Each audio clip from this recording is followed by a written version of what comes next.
bakit sinama ang Vice President sa impeachable?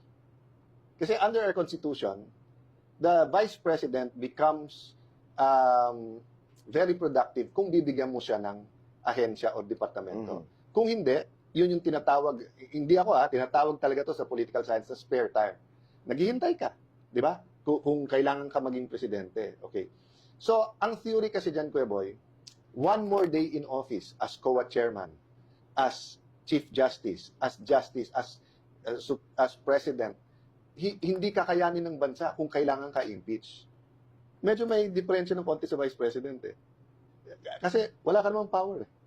Wala ka naman hawak na pondo.